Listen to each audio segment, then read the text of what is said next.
ધોરણ 7 પ્રોજેક્ટ પ્રવૃત્તિ બુક.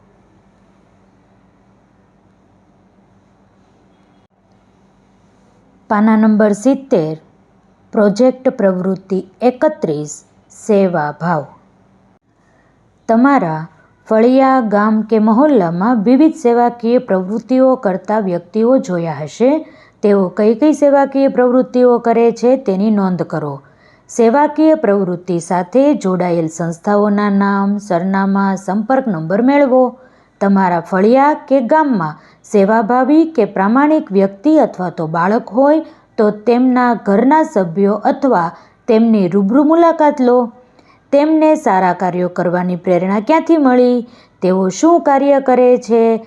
કેવી રીતે કરે છે? કોણ તેમને મદદ કે પ્રોત્સાહન આપે છે? વગેરે જેવી બાબતો જાણો. તેમનો ફોટો મેળવો. શાળામાં, ઘરમાં અને મિત્રો વચ્ચે તેમના સારા કાર્યો અને વિચારો રજૂ કરો. તમે પણ સેવા કાર્યો કરવાનો પ્રયત્ન કરો. તમારા દ્વારા કરવામાં આવેલા સારા કાર્યોની પણ અહીં નોંધ કરો અથવા તેમની મુલાકાત બાદ તમે શું કરવા કે શું નહીં કરવાનો સંકલ્પ લીધો તે નોંધ કરો.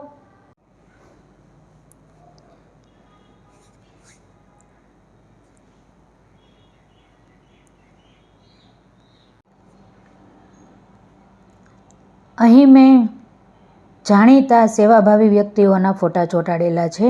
પહેલાં વિયાનભાઈ છે, બીજા અજયભાઈ, પછી સાક્ષીબેન ને પછી હેમલતાબા. તેમના દ્વારા ક્યાં ક્યાં કામ થાય છે તેની નોંધ કરીએ. સૌથી પહેલાં આપણે વિયાનભાઈની વાત કરીએ તો પ્રાણી અને પક્ષીને ઈજા થાય, માંદા પડે તેની સારવાર કરે છે. અજયભાઈ છે એ ગૌશાળામાં સેવા આપે છે.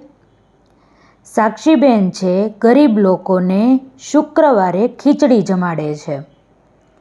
હેમલતાબા છે એ માતા પિતા વગરના બાળકોને જરૂરી વસ્તુઓ પૂરી પાડે છે. તેમને સારા કાર્ય કરવાની પ્રેરણા કોની પાસેથી મળી? આવા સારા કાર્ય કરવાની પ્રેરણા તેમના ગુરુજી તેમજ માતા પિતા પાસેથી મળી છે. તેઓ આજુબાજુમાં જરૂરિયાત હોય તેવા વ્યક્તિઓના સતત સંપર્કમાં રહેતા હોવાથી તેઓને જોઈને આ લોકોને પ્રેરણા મળી. અન્ય વિશેષ બાબતો. અહીં દર્શાવેલ દરેક વ્યક્તિઓ ખૂબ જ દયાળુ છે.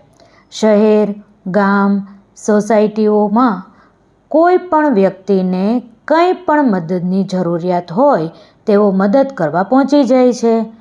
આ તમામ વ્યક્તિઓનું માત્ર એક જ લક્ષ્ય છે કે વધારેમાં વધારે વ્યક્તિઓને મદદ કરતા રહેવું. મારા સારા કાર્યો અથવા તો મારા સંકલ્પો. હું પણ શક્ય હોય ત્યાં સુધી પ્રાણી અથવા તો પક્ષીઓને ઈજા ન થાય તેવા પ્રયત્નો કરીશ. ગૌશાળા માટે દાન એકઠું કરવામાં મદદ કરીશ. મારી સાથે ભણતી દીકરીઓને જરૂર પડે મારાથી શક્ય હોય તેટલી મદદ કરીશ.